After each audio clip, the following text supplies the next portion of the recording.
Assalamu alaikum warahmatullah. Innal hamdalillah nahmaduhu wa nasta'inuhu man yahdihillahu fala mudilla lahu wa man yudlil fala hadiya lahu. Wa ashhadu an la ilaha illallah wahdahu la sharika lahu. وأشهد أن محمدا عبده ورسوله أما بعد فأعوذ بالله من الشيطان الرجيم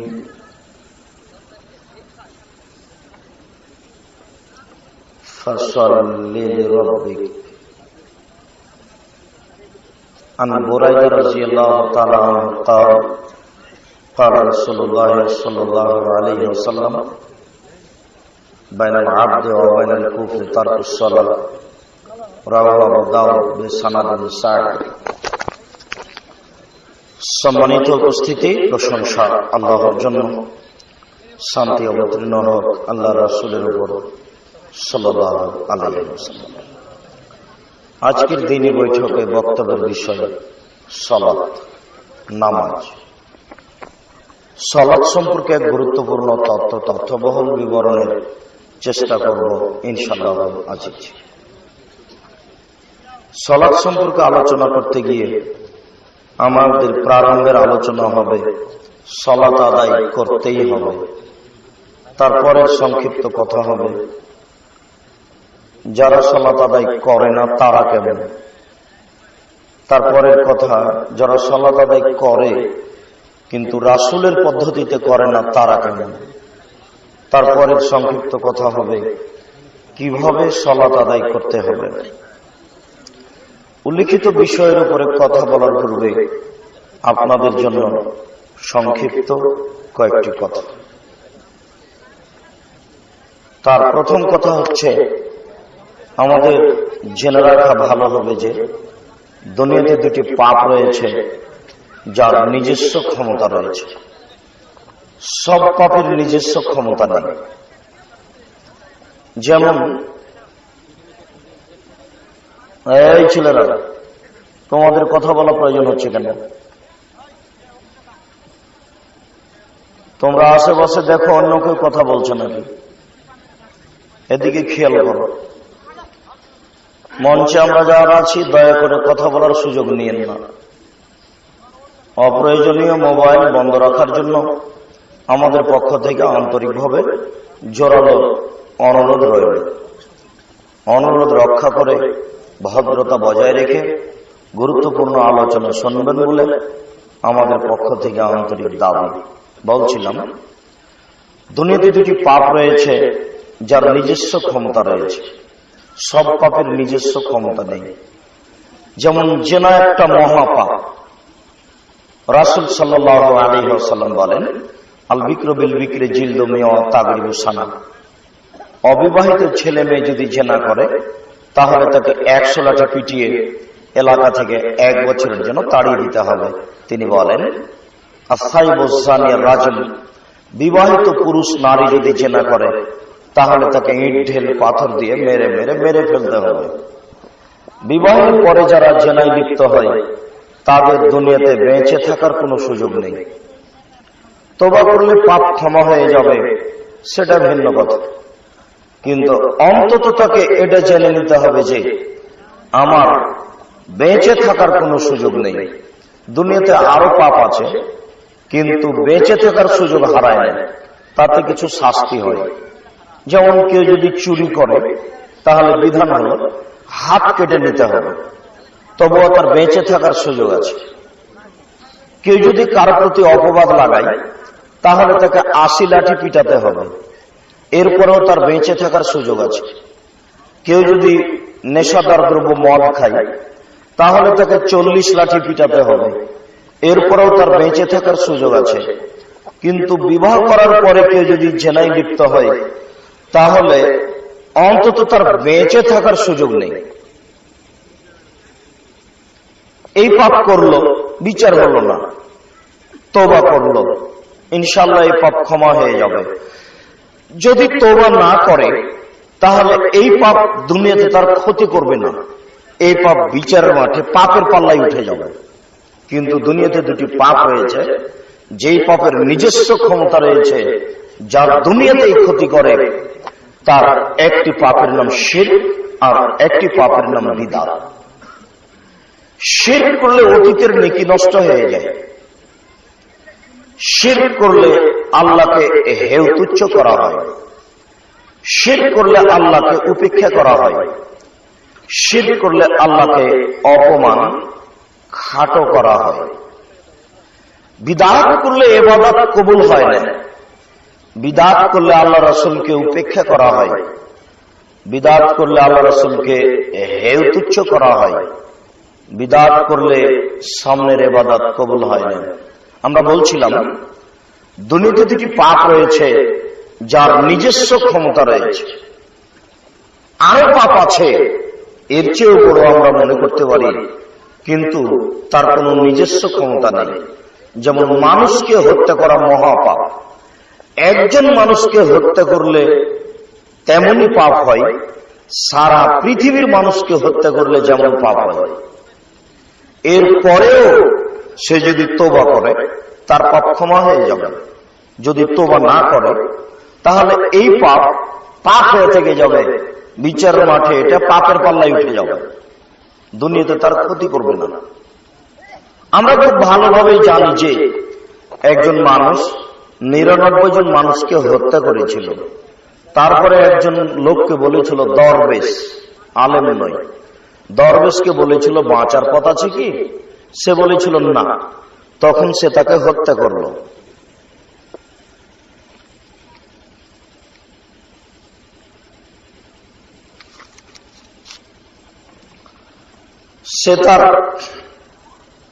সে ব্যক্তিকে হত্যা করলো, 100 জন হল।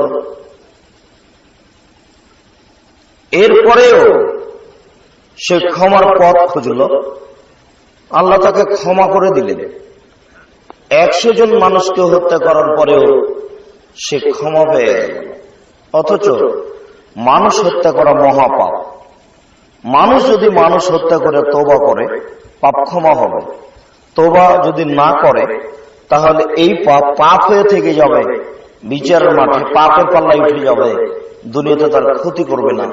কিন্তু দুনিয়াতে দুটি পাপ রয়েছে যার নিজস্ব ক্ষমতা রয়েছে, যার দুনিয়াতেই ক্ষতি করে, পরকালে তো করে করে। বলতে পারেন পাপ দুটি কি? শিরক ও বিদআত।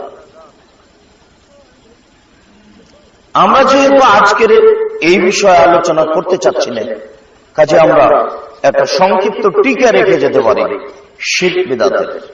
আমার দিকে লক্ষ্য করুন, হাতের রাশি দেখে ভাগ্য পরীক্ষা করলে শিরক হয়, হাত চালিয়ে ভাগ্য পরীক্ষা করলে শিরক হয়, টিয়া পাখির মাধ্যমে ভাগ্য পরীক্ষা করলে শিরক হয়, গণকের কাছে গিয়ে হারিয়ে যাওয়া জিনিসের কথা বললে শিরক হয়, স্বামী স্ত্রীর মধ্যে ভালোবাসা সৃষ্টি করার জন্য যে কোনো কৌশল অবলম্বন করলে শিরক হয়, গরুকে লাথি মারা যায় না এই কথা বললে শিরক হয়, ধানের উপর দিয়ে জুতা পায়ে দিয়ে হাঁটা যায় না এই কথা বললে শিরক হয়, তুলসী গাছে লাথি মারা যায় না, তুলসী গাছ তুলে ফেলা যায় না এই কথা বললে শিরক হয়, জন্মদিবস পালন করলে শিরক হয়, মৃত্যু দিবস পালন করলে শিরক হয়, 16 ডিসেম্বর পালন করলে শিরক হয়, 26শে মার্চ পালন করলে শিরক হয়, 21শে ফেব্রুয়ারি পালন করলে শিরক হয়, শিখা চিরন্তন শিখা অনির্বাণ একে হিসাব করলে শিরক হয়, সংসদ ভবনে নীরবতা পালন করলে শিরক হয়, স্মৃতিসৌধকে মূল্যায়ন করলে শিরক হয়, শহীদ মিনার তৈরি করে ফুল চড়ালে শিরক হয়, শহীদ মিনারকে এইভাবে হিসাব করলে শিরক হয়, নেতা নেত্রীর ছবিকে সম্মান করে বাড়িতে ঝোলালে শিরক হয়, রাস্তাঘাটে এইভাবে উঠিয়ে রাখলে শিরক হয়, যে রাস্তাঘাটে এদেশের কাপুরুষের বাচ্চা কাপুরুষেরা তুলে রেখেছে, ওসব কাপুরুষের বাচ্চা কাপুরুষদেরকে কবর দেওয়ার জন্য মাঠে নেমেছে। ইনশাআল্লাহ সেদিন চলে আসবে যেদিন দূরে নেই। বলছিলাম অষ্টাধাতুর আংটি ব্যবহার করলে শিরক হয়, তামার বালা ব্যবহার করলে শিরক হয়, ঘড়ি জাতীয় বালা হাতে ব্যবহার করলে শিরক হয়, মায়ের কসম করলে শিরক হয়, দুই চোখের কসম করলে শিরক হয়, তামার বালা ব্যবহার করলে শিরক হয়, অষ্টাধাতুর আংটি হাতে করে দিলে শিরক হয়।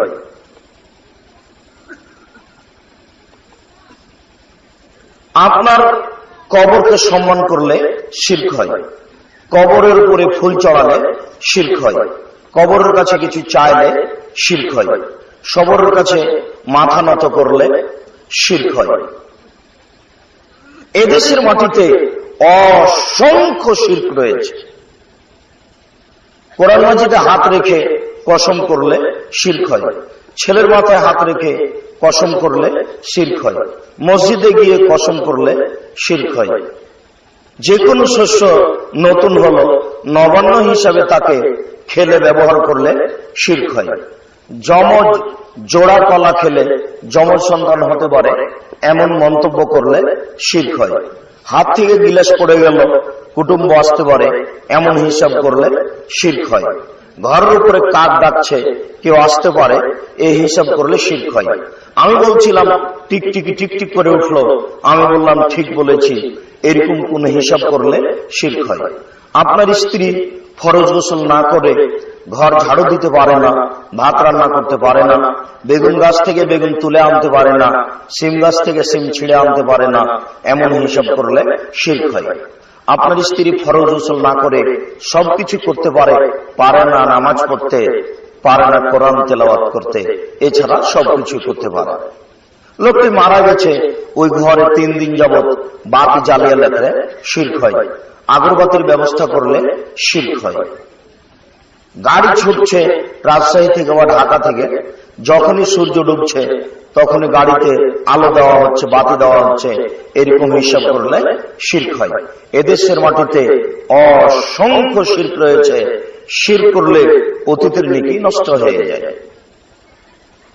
নির্বাচন পদ্ধতিতে এসে যদি বলা যায় যে জনগণই ক্ষমতার উৎস, তাহলে শিরক হয়। আর এটাই হচ্ছে গণতন্ত্রের নীতি, যেটা একটা শিরকি প্রথা। রবি ঠাকুরের গান বললে শিরক হয়। এসব আগাছা সন্তানদের বলেছি, 18 বছর থেকে বলছি, শিক্ষা অর্জন করনি, শিক্ষা অর্জন করো, নিজে গান বানাও। যদি নিজে গান বানাতে না পারো তাহলে নজরুলের কাছে ধার নেও। নজরুল বলেছেন, চল চল চল ঊর্ধ্ব গগনে বাজে মদল, থাকবো না বদ্ধ ঘরে, দেখবো এবার জগৎটারে। আগাছা কাপুরুষের সন্তান, কাপুরুষ, নিজে বানাও, না বানালে নজরুলের ধার নেও। তুমি রবি ঠাকুরের কাছে ধার নাও কি করে? রবি ঠাকুর ধর্মের কি বুঝে, যার গোটা গানটাই হচ্ছে সেরে। তুমি এই গানকে কবর দেওয়ার জন্য জন্ম নিয়েছিলে, এটাই তোমার উচিত ছিল। মুসলমানের বাচ্চা, তুমি নিজেকে ভুলে গেছ। তুমি তো পহিলা বৈশাখ মানো, যে পহিলা বৈশাখের মুখে লাথি মারার জন্য জন্ম নিয়েছি। তুমি জানো না আমি মুসলিম চির রণবীর, মরণকে করি না ভয়, মরলে শহীদ বাঁচলে গাজী, আমার উভয়ই সমান। জেল যতটুকু সেও ততটুকু, বাইরে যতটুকু ভিতরে ততটুকু, বাইরে যতটুকু ভিতরে ততটুকু, উভয়ই সমান। আমি মুসলিম চির রণবীর। আমি কি হিন্দুর বাচ্চা যে আমি পহিলা বৈশাখে ওই পান্তা ভাত নিয়ে গিয়ে পাকুড় গাছের নিচে খাবো? আমি কি হিন্দুর ঘরে জন্ম নিয়েছি? কাপুরুষের সন্তান, কাপুরুষ। তুমি ছাটি খাস পাঠে যেটা জেনার রাখ, সে রাতকে সম্মান করো। তোমাকে কে শিক্ষিত বলেছে? তোমার বিদ্যাকে কবর দেওয়ার জন্য আমরা মাঠে এসেছি। তুমি সাবধান থাকো। তুমি জাতির জন্য আগাছা, তুমি জাতির জন্য বোঝা। এই বিদ্যা ছুড়ে মারো, যেই বিদ্যা দিয়ে দুর্নীতিবাজদের দুর্নীতি দমন করা হবে। যারা রাস্তাঘাট বন্ধ করে, যারা মানুষকে এভাবে হত্যা করে, যারা জাতির টাকা পয়সা লুটে খায়, যারা জাতির টাকা পয়সা ব্যাংক থেকে উঠিয়ে নিজের টাকা মনে করে, এই লুটারুদের লুটারি বন্ধ করতে হবে, দুর্নীতিবাজদের দুর্নীতি বন্ধ করতে হবে, এসব জুয়াচোরদের জুয়াচুরি বন্ধ করতে হবে। এই জন্য তুমি সামনে আসো। কাপুরুষের সন্তান, তুমি জুয়াচোরদের সহযোগিতা করো, আর তুমি দেখাও আমি শিক্ষিত ছেলে। ভুল সিদ্ধান্ত তোমার। তুমি আবার বিদ্যা অর্জন করো, তোমার ভুল হয়েছে। তুমি জাতিকে কি দিতে পারো? তোমার কি দেওয়ার যোগ্যতা আছে?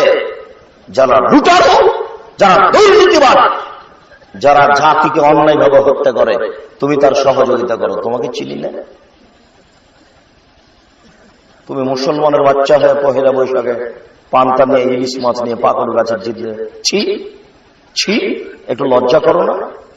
তোমার বিদ্যাকে কবর দিতে এসেছি, সাবধান থেকো।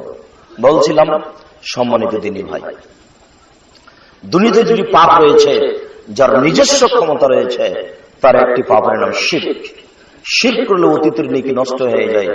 শিরক করলে আল্লাহকে হেয় তুচ্ছ করা হয়। শিরক করলে আল্লাহকে অপমান করা হয়। আল্লাহ তাআলা কঠোর ভাবে আমাদের নবীকে বলছেন, জনগণের তো নেকি নষ্ট হয় হয়, লাইন আশরাকতা, আপনি যদি শিরক করেন লায়াবাতান নামালক, আপনারও নেকি বাতিল হবে। আল্লাহ তাআলা আমাদের নবীকে ধমক দিয়ে বলছেন, শুনুন, আপনিও যদি শিরক করেন তাহলে আপনারও নেকি বাতিল হবে।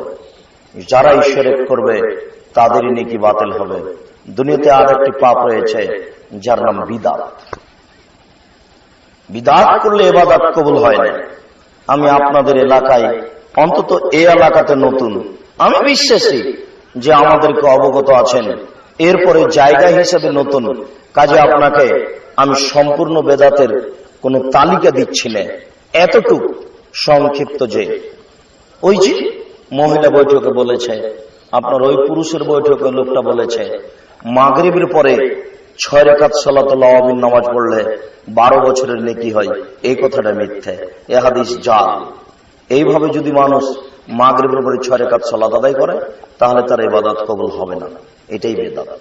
উল্লেখ্য যে শিরক মানুষের ধারণায় ভালো কাজ, বিদআত মানুষের ধারণায় ভালো কাজ, দুটাই মানুষের ধারণায় নেকির কাজ। যখনই গাড়িটা ঢাকা থেকে ছুটেছে যাবে কুমিল্লা, ময়মনসিংহ, তখনই কন্ট্রাক্টর কে বারবার ড্রাইভার বলছে, এই শোনো, 10টা টাকা কবরে দিয়ে দাও। তার বিবেকে কাজ করছে, কবরে 10টা টাকা দিলে অন্তত গাড়িটা অ্যাক্সিডেন্ট হবে না, তার একটা ধারণা কাজ করছে। বিদআত মানুষের ধারণায় নেকির কাজ। মানুষ যদি জিনা করে তাহলে লজ্জা করবে, বলবে ছি ছি ছি ছি, নাউজুবিল্লাহ, এই ধরনের একটা পাপ হয়ে গেল, আস্তাগফিরুল্লাহ, তওবা করবে। কেন? তার ধারণা একটা খারাপ কাজ হয়েছে। কিন্তু মাগরিবের পরে যদি 6 রাকাত সালাতুল আওয়াবিন নামাজ পড়ে তাহলে তো মনে করবে ভালো কাজ করেছি, ও তো ক্ষমা চাইবে না। এমন কৌশল। ওই যে লন্ডন থেকে পড়ে এসে ডাক্তার চিকিৎসা করতে পারলো না, আর আজমির শরীফের ওই পাগল অষ্টাধাতুর আংটি দিল, তাতে সব ভালো হয়ে যাবে। আবার এমন আংটি দিল, বলে দিল যে কোনোদিন খুলতে পাবেন না, খুললে আবার ফিরে আসবে, তার মানে ও যেন কোনোদিন আর মুসলমান হতে না পারে। আশ্চর্য কৌশল।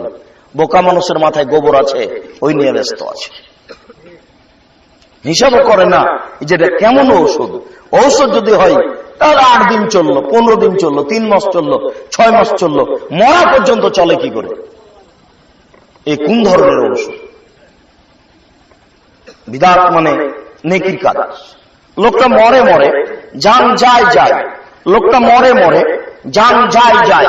আল্লাহ রাসূল বলছেন, লাক্কিনু মাউতাকুম লা ইলাহা ইল্লাল্লাহ, তোমাদের মুমূর্ষ ব্যক্তিকে লা ইলাহা ইল্লাল্লাহ স্মরণ করো। লাভ কি হবে? কোন ফাঁকে যদি ওই লোকটাই বলে লা ইলাহা ইল্লাল্লাহ, তাহলে জান্নাতে চলে যাবে। কিন্তু আপনি মুমূর্ষ ব্যক্তির পাশে সূরা ইয়াসিন পড়ছেন কেন? এটা কে বলল? কোরআন মাজিদ পড়ছেন কেন? এটা কে বলল? এর নাম বিদআত। কোরআন মাজিদ পড়লে পাপ হবেই, এর নাম বিদআত। আমার মাযহাবী ভাইরা ভাগ করেছে মাগরিবে মরার পরে, আর আহলে হাদিস ভাইরা ভাগ করেছে মরার আগে, ভাগাভাগি করে নিয়েছে। অথচ এটাও বেদাত, ওটাও বেদাত। মানুষ মারা গেলে 2টা কাজ চালু থাকে, একটা মুখের দোয়া আর একটা আর্থিক দান। বাপ যেদিন মরেছে সেদিন গরু জবাই করে খাওয়ালে পাপ হবেই, 40 দিনের দিন গরু জবাই করে খাওয়ালে পাপ হবেই। এরই নাম রাসূলকে অপমান করা। আবার আশ্চর্য, আপনাদের এলাকায় ওই গরু জবাই করেছে তো আত্মীয় স্বজন সবাই খাচ্ছে, তো বাপের নামে যেটা করেছেন সেটা তো এমনিতেই বেদাত হয়েছে, ওটা একটা পাপ। তো সবাই খাচ্ছেন কেন? যেটা করেছেন ওটা তো সাদকা, আর সাদকা হচ্ছে মানুষের ময়লা, যে ভিক্ষা করে বেড়াই সেই খাবে। তা আপনার ওই সম্রাট ধনী চাচা কখন ভিক্ষুক হলো যে ও এসে খাচ্ছে? বুঝতে পারলেন না মনে হয়? ও তো কোটিপতি ধনী নাকি ঢাকায় থাকে, তো ওকে ভিক্ষুক বানালেন কি করে? ও যে ওইটা খাচ্ছে, মরা মানুষের নামে যেটা করা হয় সেটা সাদকা, বুঝলেন কি না? বুঝেন তো? আমি রাজশাহী চাঁপাই নবগঞ্জের মানুষ, এখন ভাষা বুঝতে একটু অসুবিধা হয় নাকি? শুক্রিয়া, জাযাকুমুল্লাহ খায়র। জেনে বুঝে এরকম অন্যায় করিয়েন না। এই যুবক, তোমাকে পিছনে সরিয়ে নেওয়ার জন্য আর একটা কথা বলি। আসলে তোমাকে দেখলে আমার খুব ভারী লাগে। তুমি জানো, একজন মুসলমান মারা গেলে আর একজন মুসলমান শোক পালন করবে 3 দিন, আর স্বামী যদি মারা যায় তাহলে স্ত্রী শোক পালন করবে 4 মাস 10 দিন। তুমি 40 বছর পরেও শোক পালন করছো। তোমাকে আমি চিনি না। তুমি রাস্তার 2 ধারে দিয়ে লম্বা ব্যানার দিয়ে লিখে রেখেছ, কি তুমি লিখে রাখনি?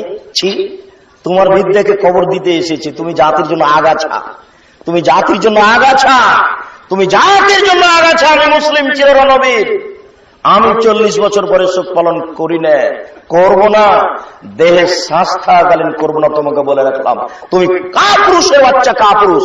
তুমি অশিক্ষিত সন্তান, অশিক্ষিত। তুমি করতে পারো, আমি করব না। আমি মুসলিম। একজন মারা গেলে আমি 3 দিন শোক পালন করব। আর যদি মহিলার স্বামী মারা যায় কতদিন? 4 মাস 10 দিন। আমি 40 বছর পরে শোক পালন করি না। তুমি আমাকে শিক্ষিত দেখাচ্ছ? সাবধান থেকো। এদেশের মাটিতে অসংখ্য বেদাত রয়েছে। বিদাত করলে ইবাদত কবুল হয় না, অন্তত এই কথাটা জেনে নেন। এরপরে রাসূলকে অপমান করা হয়। মুরব্বী, আজকে ফজরের সালাতের পরে বলবেন, আহমদ, তুমি তো বাবা আমাদের মসজিদে 20 বছর থেকে ইমামতি করছো, বলো তো আমাদের গ্রামে কোনো বেদাত আছে? যদি না থাকে আলহামদুলিল্লাহ, ভালো কথা। আর যদি থাকে তাহলে সেটা বলো কোনটা, আমরা সেটা পরিহার করবই। কেন? আব্দুর রাজ্জাক সাহেব সেদিন বলে গেলেন যে আল্লাহর নবী বলেছেন, মান আওয়া মুহদাসান, কেউ যদি বিদআত করে লা ইকবালু আনহু আদলু সারফ, তাহলে তার ফরজ ইবাদত কবুল হবে না, নফল ইবাদত কবুল হবে না। আপনি বিদআত করলে ফরজ ইবাদত কবুল হবে না, নফল ইবাদত কবুল হবে না। বুখারী মুসলিম, এটা চূড়ান্ত। ইমাম সাহেব নামাজ শুরু হতে যাচ্ছে ঈদের মাঠে, তাই বলছে আর 5 মিনিট আছে, আসেন আসেন, আর 5 মিনিট আছে। আসেন আসেন শব্দটা মুখে উচ্চারণ করলে পাপ হবে, এর নাম বিদআত। 2 জন মানুষ এসেছে, আপনি সালাত আদায় করে নেন। আল্লাহ রাসূল বলছেন, লা আযানা ওয়ালা ইকামা ওয়ালা নিদা, ঈদের মাঠে আজান নাই, একামাত নাই, ডাক নাই। আপনি এটা বলতে গেলেন কেন? এদেশের মাটিতে অসংখ্য বেদাত রয়েছে। আজকের জন্য সংক্ষিপ্ত এটুকুই রেখে আমরা সামনের দিকে যাচ্ছি। আপনি জেনে নিন মুরব্বির কাছে, ইমাম সাহেবের কাছে কত বেদাত আছে। উনি যদি বলেন বেদাত নেই, তাহলে এই কথা মিথ্যা হয়েছে। গোটা গ্রামটা বেদাতে পূর্ণ হয়ে আছে। আমি আপনাকে কথায় কথায় দেখাতে পারি। আপনার ঘুম থেকে নিয়ে আবার ঘুমানো পর্যন্ত আমি শত শত হাজারো হাজার দেখাতে পারি। এক মমর্ষ ব্যক্তিকে শুরু করে জানাজা মাটি দেওয়া পর্যন্ত 241টা বেদাত আছে। এলাকা ভিত্তিক আরো বেশি হতে পারে। তার মধ্যে সূচনাতে আপনাকে একটা দেখিয়েছি, একটু আরেকটা দেখাই। মানুষ অসুস্থ হলে দেখতে যেতে হবে, তো মসজিদে টাকা নিয়ে হাত তুলে দোয়া করলেন, মানে ওটা হলো বিদআত। আল্লাহ রাসূল করেননি যেটা, সেটা আপনি করতে গেলেন কেন? ইবাদতের নামে, কল্যাণের নামে সাবধান থাকুন। সম্মানিত উপস্থিতি, আজকে আমাদের আলোচনা সালাত। সালাত বলতে হবে নামাজ নয়। মনে রাখা ভালো হবে, প্রথমত নাউনের পরিবর্তন হয় না, নামের পরিবর্তন হয় না। কোরআন বাংলা তো কোরআন, কোরআন ইংরেজি তো কোরআন, কোরআন উর্দু তো কোরআন। নাম, নাউন, এর পরিবর্তন হয় না। আল্লাহ বলছেন, আল্লাহর নবী বলছেন ইসলাম নির্ভর করে 5টা জিনিসের উপরে। সে নামগুলি আল্লাহ রাসূল উল্লেখ করেছেন। 1 কালেমা, 2 সালাত, 3 সিয়াম, 4 যাকাত, 5 হজ। হজ ঠিকই আছে, যাকাত ঠিক আছে, কালেমাও ঠিক আছে। মধ্যে নামাজ সালাত পরিবর্তন হয়ে নামাজ হয়েছে, আর সিয়াম পরিবর্তন হয়ে রোজা হয়েছে। আপনি কি মনে করছেন কোন রহস্য নেই? বিশাল রহস্য লুকিয়ে আছে। অর্থের দিকে লক্ষ্য করে দেখেন, সালাত মানে হচ্ছে প্রার্থনা করা, আর নামাজ মানে হচ্ছে উপাসনা করা। উপাসনা অন্য জাতীয় করে, দুইটার মধ্যে অনেক পার্থক্য। রোজা মানে হচ্ছে উপবাস থাকা, আর সিয়াম মানে হচ্ছে বিরত থাকা। অনেক পার্থক্য। অন্য জাতীয় উপবাস থাকে। কাজেই প্রথমত নীতিগত কথা হচ্ছে নামের পরিবর্তন হবে না। দ্বিতীয়ত এই দুটো নাম পরিবর্তন হয়েছে, এর পিছনে রহস্য আছে। অবশ্যই মনে রাখবেন, দোজখ বেহেশত, জাহান্নাম জান্নাত, বিশাল পার্থক্য। জাহান্নাম মানে যেখানে আগুন আছে, পানি আছে, সর্ব ধরনের শাস্তি আছে। আর দোজখ মানে হচ্ছে নরক, শুধু আগুন। অনেক পার্থক্য। কিয়ামত পর্যন্ত জাহান্নামকে দোজখ দিয়ে বোঝানো যাবে না। বেহেশত স্বর্গ, যেখানে শান্তি আছে বা সমস্যা নেই। আর জান্নাত মানে বাগান, হেঁটে বেড়াবে মানুষ, ছুটে বেড়াবে মানুষ, সুবিধা মতো কাজ করবে মানুষ, প্রয়োজনে চাষ করবে।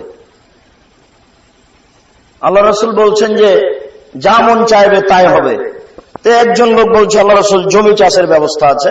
বলে হ্যাঁ আছে। তুমি যদি চাও তো জমি চাষ করবে, এই তাড়াতাড়ি হয়ে যাবে। তখন আরেকটা লোক বলছে, আল্লাহ রাসূল এই যে লোকটা জিজ্ঞাসা করেছে জমি চাষের ব্যবস্থা আছে, ওই মনে হচ্ছে যে আনসারী মানুষ। তখন আল্লাহ রাসূল হেসে উঠেছেন, ওরা ঠিকই বলেছে, ওরা জমি চাষ করে তো সেই জন্য জান্নাতে জমি চাষ চাচ্ছে। আল্লাহ রাসূল বলেন যে ওটা আছে। জান্নাত মানে বাগান, ফিরি ঘুরবে।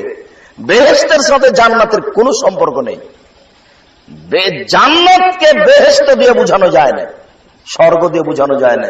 যারা নাম পরিবর্তন করেছে তাদের উদ্দেশ্য খারাপ আছে। খোদা, খোদ মানে নিজ, আর আমানে এসেছে। খোদা মানে নিজে এসেছে। যেই দিন এসেছে তার আগের দিন ছিল না, আর যে এসেছে সে একদিন চলে যাবে। নাউজুবিল্লাহ, আল্লাহকে খোদা বলা যায় না। আল্লাহ হচ্ছে জাতি নাম। ওইসব বোকা মানুষের নীতি হয়ে যাচ্ছে। মেহরাবের ডান দিকে লেখা আছে মসজিদে যে আল্লাহ, আর বাম দিকে লেখা আছে মোহাম্মদ। আপনি জানেন এটা কত খারাপ বাক্য? এর অর্থ হলো আল্লাহ মোহাম্মদ, মোহাম্মদই আল্লাহ। ওই যে যারা কবর পূজা করছে, যারা জিকির করছে, যারা বলছে যে সবকিছু টাকা পয়সা আল্লাহ মোহাম্মদকে দিয়েছেন, আর মোহাম্মদ সব টাকা পয়সা খাজা মঈনুদ্দিন চিশতি আর জালালউদ্দিন সিলেটি এরাকে দিয়ে আল্লাহ রাসূল দুনিয়া থেকে চলে গেছে। ওরাই এগুলো করেছে। আল্লাহ মোহাম্মদ, মোহাম্মদ আল্লাহ। ওটা আপনার মসজিদের দুই দিকে আছে। সেদিন সাভারে গেছি তো আহলে হাদিসের মসজিদে, এটা নাউজুবিল্লাহ মিন যালিক। এটা কি মাযহাবী মসজিদ, হানাফি ভাইদের মসজিদ? বললেন না। না, হতেই পারে না, এটা মাযহাবী ভাইদের মসজিদ। না, এটা আহলে হাদিস মসজিদ। অসম্ভব, এটা হতে পারে না। কোনদিন কেউ আসেনি? আমি বললাম, সভাপতি সাহেব, আগামীকাল সন্ধ্যা হতে হতে যদি আল্লাহ মোহাম্মদ না উঠানো হয় তাহলে আপনি সভাপতি থাকবেন না, আমি বলে গেলাম। যদি আপনি থাকেন তাহলে আপনি আমার সাথে অন্যায় আচরণ করেছেন, এটা প্রমাণ হবে। শুনুন, আপনাকে বললাম, আপনি আমাকে আগামীকাল সন্ধ্যায় রিং করে জানাবেন সভাপতি এটা করেছে কিনা। তো পরক্ষণে দেখলাম যে সভাপতি কারো অধীনে থাকে না, উনি একাই মসজিদ তৈরি করেছে। আমাকে বলছেন যে সন্ধ্যা পর্যন্ত সময় দিচ্ছেন কেন? আপনি এখন বলেন আমি খুলে দিচ্ছি। জি আমি সেটাই চাচ্ছি, এখনই খুলে দেবেন। আল্লাহ মোহাম্মদ মানে বুঝলেন তো? আল্লাহ মোহাম্মদ, মোহাম্মদই আল্লাহ। ওটার অর্থ হলো এটা, যেটা আপনাদের মসজিদে থাকতে পারে। জাতি কত অশিক্ষিত, জন্ম নেওয়ার পরেই পেটে 4 মাসের 6 মাসের হয়েছে, তখনই তার মা বলছে, বাপ বলছে ছেলেকে ইংলিশ মিডিয়ামে ভর্তি করতে হবে, ছেলেকে মাইকেল মধুসূদন দত্ত বানাতে হবে, ছেলেকে লন্ডন পাঠাতে হবে, ছেলে বিদেশ থেকে ব্যারিস্টারি শিখে আসবে। বাপও বুদ্ধিহীন, মাও বুদ্ধিহীন, ছেলে হবে বোকা। আপনার ছেলে আর আপনাকে দেখে আমার মনে হয় ওই পদ্মটার কথা। আপনার ব্যারিস্টার ছেলে আর আপনাকে দেখে মনে হয় আমার ওই পদ্মটার কথা। পদ্মটা আপনার মনে আছে, একটু বললে আপনি বুঝতে পারবেন। বাবু উঠেছে নৌকায়, বাবু বলছে মাঝি বলতে পারিস রে চাঁদ কেন বাড়ি কমে?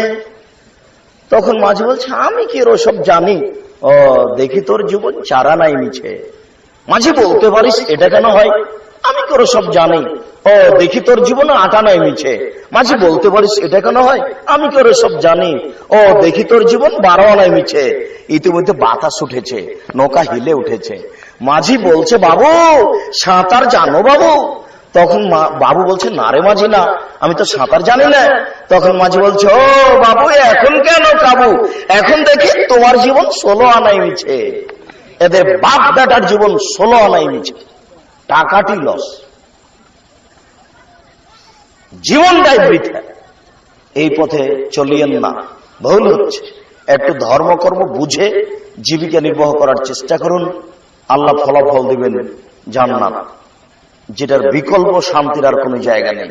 বলছিলাম সম্মানিত দিনী ভাই, নামাজ না বলে সালাত বলার চেষ্টা করতে হবে। মহান আল্লাহ বলেন ফাসাল্লি লিরাব্বিক, মুহাম্মদ আপনি আপনার প্রতিপালককে সন্তুষ্ট করার জন্য সালাত আদায় করুন। মহান আল্লাহ বলেন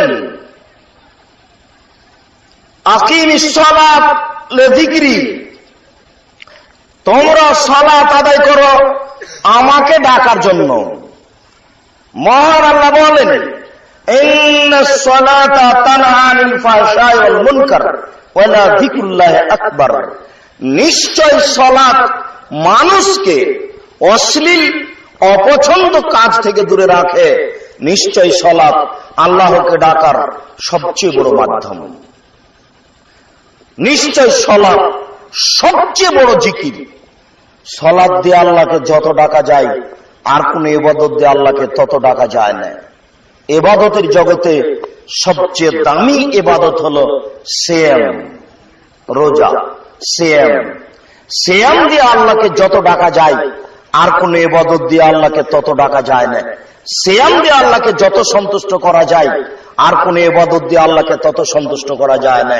সালাত দিয়ে আল্লাহকে যত ডাকা যায় আর কোন ইবাদত দিয়ে আল্লাহকে তত ডাকা যায় না। সালাতই হচ্ছে আল্লাহকে ডাকার সবচেয়ে বড় মাধ্যম। একটু উল্লেখ্য যে অত্র আয়াতে বলা হচ্ছে সালাত মানুষকে অশ্লীল কাজ থেকে দূরে রাখে। এই কথাটার সাথে বাস্তব কিছু বোঝা গেল না। বহু মহিলাই বোরখা পরে থাকে, 5 ওয়াক্ত সালাত আদায় করে, তাহাজ্জুদ পড়ে, এরপরেও জেনায় লিপ্ত আছে। বহু ছেলে 5 ওয়াক্ত সালাত আদায় করে, ছোট বয়সে তাহাজ্জুদও পড়ছে, কিন্তু নারীর সাথে মোবাইলে গল্প করে, জেনাও করে। এটা কেন? এখানে তো আল্লাহ বলছেন সালাত মানুষকে অশ্লীল কাজ থেকে দূরে রাখে। কেমন হলো কথা? ও তো তাহাজ্জুদও পড়ে, জেনার সাথে জড়িত আছে, এটা কেমন হয়ে গেল? জি মনে রাখবেন, ইমানের 70টি শাখা রয়েছে। শাখা যত বেশি হবে ইমান তত বেশি হবে, পাপ তত কম হবে। শাখা যত কম হবে ইমান তত কম হবে, পাপ তত বেশি হবে। কথাটা একটু খেয়াল রাখবেন। ইমান যত বেশি হবে তত কি কম হবে? পাপ তত কম হবে। আর ইমান যত কম হবে পাপ তত বেশি হবে। এই লোকটা তাহাজ্জুদ পড়ে বটে, কিন্তু ইমান কম, এই জন্য এইসব পাপ হচ্ছে। আর ওই মেয়েটা বলছে যে ছাড়ো বোরকা, বোরকা পরে, বোরকা যারা পরে তারাও জেনা করে। তার মানে ও নগ্ন ল্যাংটা হয়ে আছে, এটাই তার কাছে ভালো। ও বুদ্ধি না, অশিক্ষিতা নারী, ওটা আপনারই মেয়ে। আপনি একজন কাপুরুষ, আপনি বিবাহ করেছেন কেন? আল্লাহ রাসূল তো আপনাকে বিবাহ করতে নিষেধ করেছেন। ওটা আপনারই মেয়ে, যেটা ঢাকা বিশ্ববিদ্যালয়ে নগ্ন পোশাকে পড়ে।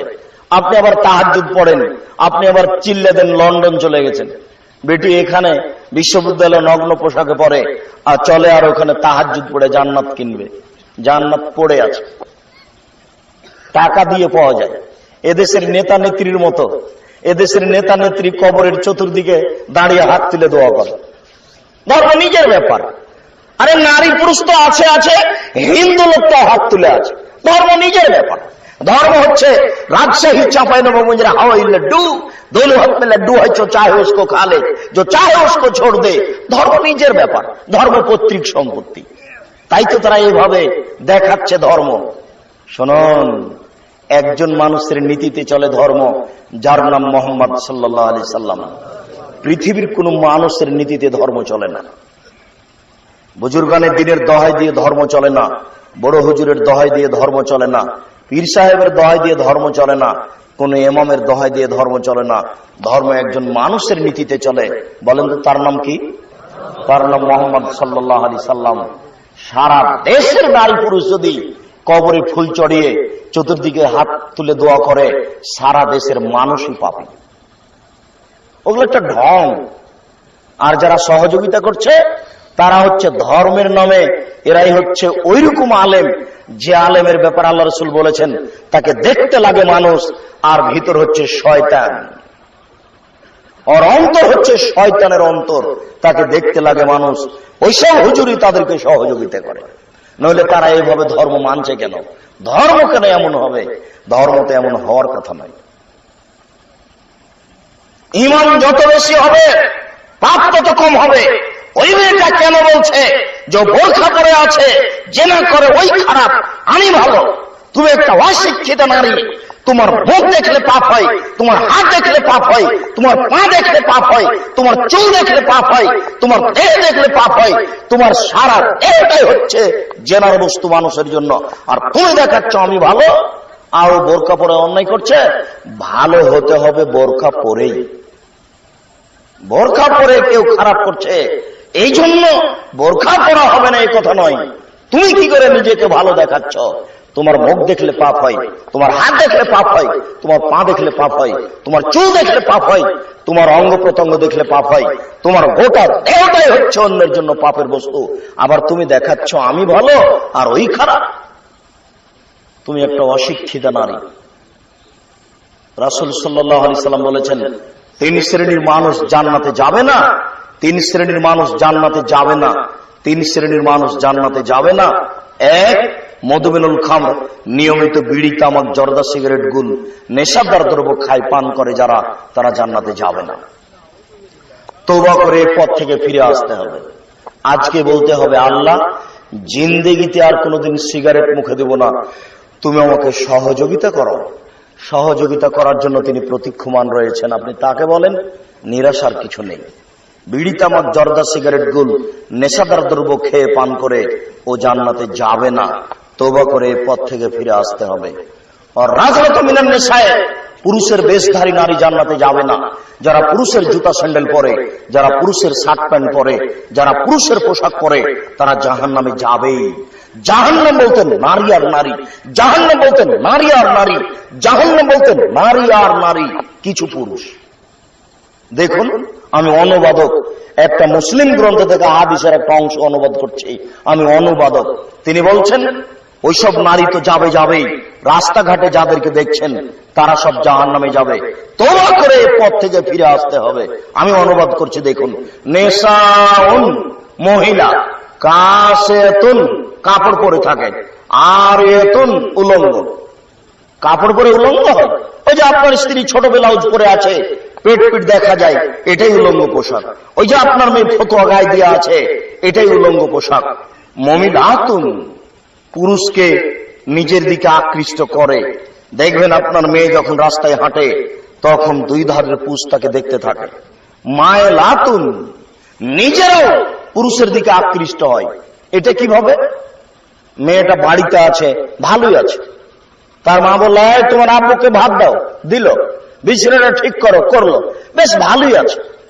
কিন্তু বাড়ি থেকে বের হয়েছে, বাজারে যাবে, কলেজে যাবে, তখন কেন জানি কেমন কেমন করে, আনছান আনছান করে, একবার হাত হিলায়, একবার মাথা নাড়ে, একবার চুল হিলায়, একবার রাস্তার এই দিকে যায়, একবার ওই দিকে যায়, কেন জানি কেমন কেমন করে, কেন জানি আনছান আনছান করে।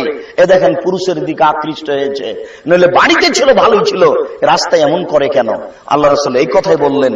মনে হচ্ছে যেন আল্লাহ রাসূল আপনার বাড়ির দিকে দেখে দেখে বলছেন, দেখেন তো আপনার বাড়ির সাথে মিল খায় কিনা, আপনার স্ত্রী আপনার মেয়ের সাথে মিল খায় কিনা। দেখেন, নেশাউন মহিলা, কাসেতুন কাপড় পরে থাকে, আরিয়াতুন উলঙ্গ, মমিলাতুন পুরুষকে নিজের দিকে আকৃষ্ট করে, মায়লাতুন তারাও পুরুষের দিকে আকৃষ্ট হয়। ফলাফল লায়াত খোল্লাল জান্নাত, ওরা জান্নাতে যাবে না। এরা জান্নাতে তো যাবে না, যাবেই না। এরা জান্নাতে তো যাবে না, যাবেই না। এরা জান্নাতে তো যাবে না, যাবে না। সামনের বাক্যে আল্লাহ রাসূল বলছেন, ওয়ালা ইয়াজিদনা রিহাহা ফাইনা রিহাহা তুজাদু মিন কাসমাসিরাতি কাদা ওয়া কাদা। এসব নারী জান্নাতের গন্ধ পাবে না, যে জান্নাতের গন্ধ 1 বছরের দূরত্ব পথ থেকে পাওয়া যায়। এটা হলো জান্নাত। এখানে একটা দ্রুতগামী ঘোড়া দৌড়াতে আরম্ভ করেছে। 1 বছর দৌড়িয়ে যত পথ যাবে, সেই পথের মাথায় গিয়ে যদি আপনি দাঁড়ান, তাহলে জান্নাতের গন্ধ পাবেন। এইসব নারী জান্নাতে তো যাবে না, যাবে না, জান্নাতের গন্ধও পাবে না। আমি অনুবাদক, আপনাকে অনুবাদ করে শোনালাম, আপনি সাবধান থাকুন। আবার এটা গাজীপুর। গাজীপুর মানে মনে কিছু নিয়েন না, আমি দুঃখিত। আপনাদের বাড়ি ঘর কেন এমন আমি বুঝতে পারলাম না। প্রায় বাড়ি ফাঁকা, এইদিকে একটা ঘর, এদিকে একটা ঘর, মধ্যে গরুর গাড়ির রাস্তা। আবার আপনি বলছেন আমি আহলে হাদিস। এটা হয় কি করে? জোর করে আহলে হাদিস হবেন নাকি? আমি বুঝতে পারলাম না। এসব বাড়িতে আপনার স্ত্রী মেয়েরা থাকে কি করে? আমরা যদি আসি আপনার বাড়িতে, তাহলে আমাদেরকে ওইভাবেই থাকতে হবে ট্রেন স্টেশনে থাকি যেভাবে। ট্রেন স্টেশনে আরো 5 জন আছে, আমাদের পরিবারও বোরকা পরে আছে। আপনার বাড়িতে আসলে আপনার বাড়িকে আমরা ট্রেন স্টেশনই মনে করি। এটা বাড়ি নয়। দেখেন, 1999টা বাড়ি ঘেরা নাই। পাশের যেটা আছেন এখনই নিয়ে চলেন, বক্তব্য বন্ধ করে। আমি দেখাচ্ছি এই বাড়ি চলবে না, এটা আহলে হাদিসের বাড়ি নয়। চলেন না, দেখাচ্ছি। একটা বাড়ি ঠিক আছে, এটা আমি বিশ্বাস করি না। ঘটনা এমন কেন আমি বুঝতে পারলাম না। ওইটা ময়মনসিংহ, জামালপুর। ওরা ধর্ম মানে না মানা ভিন্ন কথা, ওদের তো বাড়ি ঘেরা আছে, আছে আবার ডবল বাড়ি তাদের, একটা ভিতর বাড়ি একটা বাহির বাড়ি। রাখাল কিষান বাহির বাড়িতে থাকে, ভিতর বাড়িতে যায় না। ওরা এমন হলো, আপনারা কেন এমন হলেন? গাজীপুর, খুলনা, ফরিদপুর, আপনার ওই কুমিল্লা, ওইদিকে সাতক্ষীরা, সব একই রকম। এইদিকে একটা ঘর, ওইদিকে একটা ঘর, মধ্যে গরুর গাড়ির রাস্তা। কিভাবে সংসার চালাই না বুঝতে পারি না। জোর করে আমিন বলে আহলে হাদিস হওয়ার চেষ্টা করিয়েন না, ভুল হিসাব। ওদের টুঙ্গির আখেরে মোনাজাত করাই হবে। সারা পৃথিবীর সবাই যদি টুঙ্গির আখেরে মোনাজাতে উপস্থিত হয়, সবাই পাপী, সবাই হবে। এটা হচ্ছে রাসূলকে অপমান করা কাজ। সেদিন আপনাকে আমি বললাম না, বলতে পারেন দুনিয়াতে একটা ইবাদত আছে, যে ইবাদত করতে গেলে মানুষ আল্লাহর মেহমান হয়। দুনিয়াতে আর কোন ইবাদতে মানুষ আল্লাহর মেহমান হয় না। বলেন তো সেই ইবাদতটা কি? হজ। তাহাজ্জুদ পড়লেও মানুষ আল্লাহর মেহমান হয় না। রমজান মাসে সিয়াম পালন করলে মানুষ আল্লাহর মেহমান হয় না। কিন্তু হজ করতে গেলে মানুষ কি হয়? আল্লাহর মেহমান হয়। আর একটা কথা মনে রাখবেন, আরাফার মাঠে যত মানুষের পাপ ক্ষমা হয়, দুনিয়াতে আর কোনদিন আর কোন জায়গায় তত ক্ষমা হয় না। তাহলে সবচেয়ে দামি জায়গা কোনটা হলো বলেন তো? আরাফার মাঠ। আমাদের ধারণাই কাবা ঘরের ইমাম ভালো মানুষ, তো কাবা ঘরের ইমাম আরাফার মাঠে এই ৭৮ লক্ষ হাজি আল্লাহর মেহমান বা 1 কোটি আল্লাহর মেহমানকে নিয়ে আখেরি মোনাজাত করেন না কেন? ও আল্লাহর মেহমানকে নিয়ে আরাফার মাঠে আখেরি মোনাজাত চলে না। আরে ঢাকা টুঙ্গিতে তুরাগ নদীর তীরে পেশাব পায়খানার উপরে আখেরি মোনাজাত চলে। এ তো কানাকে হাইকোর্ট দেখানোই হলো। আশ্চর্য, বুঝতেও চায় না, বুঝার প্রয়োজন মনে করেন। মাথায় গোবর থাকার মতো কেউ ভাবেও না, ভাবা প্রয়োজনও মনে করে না যে ওখানে আখেরি মোনাজাত চলে না তো এখানে চলে কেন। এরই নামে বিদআত।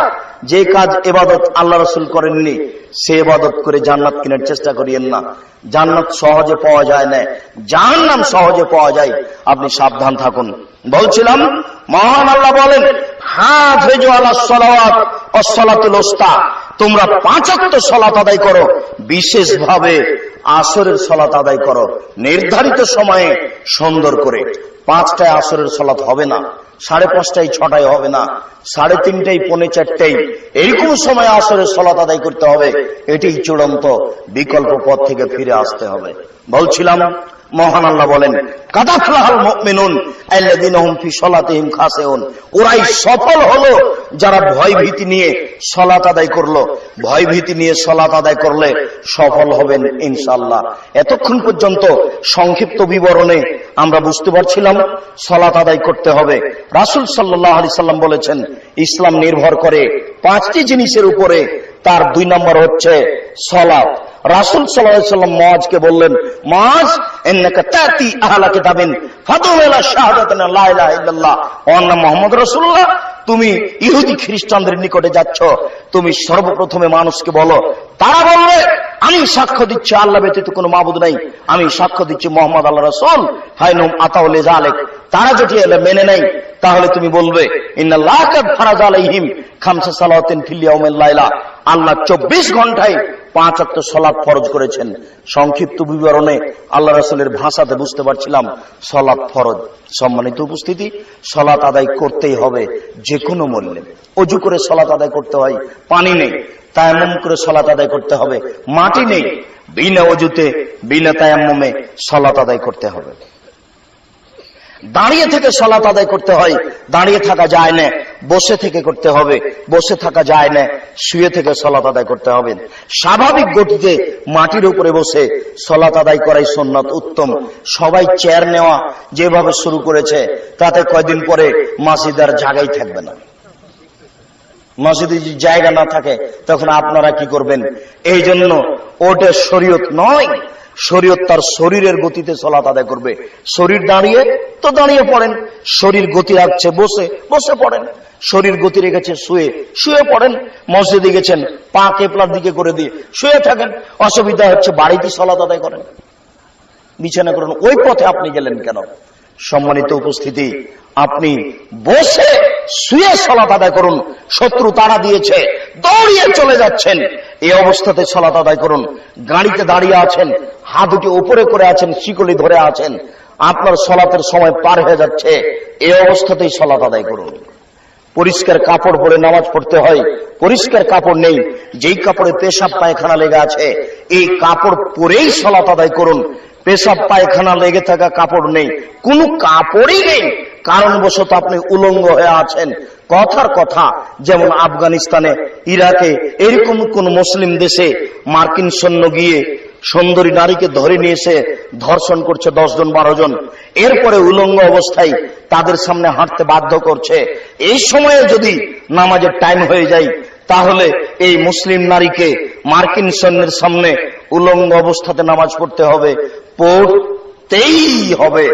নামাজ এমন একটা ইবাদত যার বিকল্প কোনো পথ নেই। মাওলানা আশরাফ আলী থানভী রাহিমাহুল্লাহ, মাওলানা আশরাফ আলী থানভী হানাফি রাহিমাহুল্লাহ একটা কথা বলেছেন, কথাটা ঠিক নয়, কিন্তু নামাজের গুরুত্ব দেখাতে গিয়ে তিনি বলছেন যে একজন মহিলার বাচ্চা যদি অর্ধেক প্রসব হয় আর অর্ধেক প্রসব হতে বাকি থাকে, এই সময়ে যদি নামাজের টাইম হয়ে যায় তাহলে অর্ধেক বাচ্চাকে নিয়ে এই মহিলাকে সালাত আদায় করতে হবে। ভুল হচ্ছে ফতোয়া।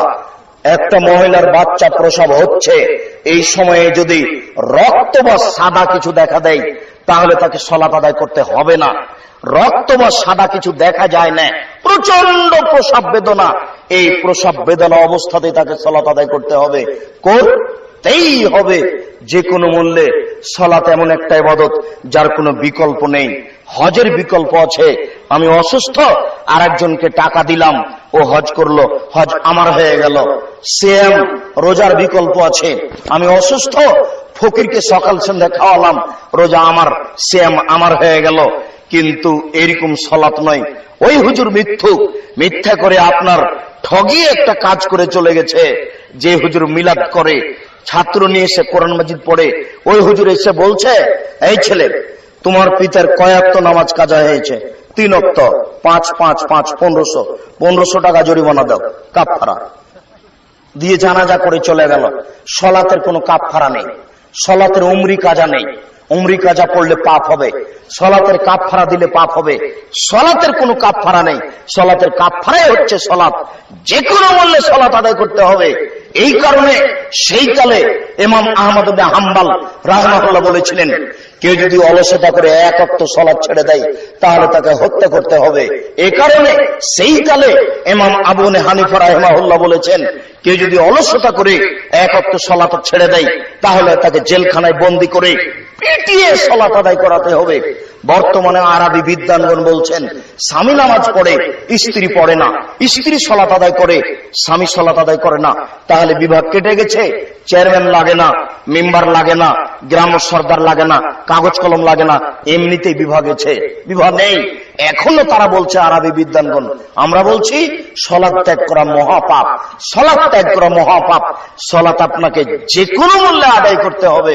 এই জন্য বলেছি, এই ছেলেটার বয়স 15 বছর নামাজ পড়ে না, তাহলে তার বাপ নেই, এ কথাই ঠিক। আশেপাশের লোক বলছে, জি না আব্দুর রাজ্জাক সাহেব, এই ছেলের বাপ আছে। জি না, নেই। মিথ্যা কথা বলছেন আপনি। এই ছেলের পিতা নেই।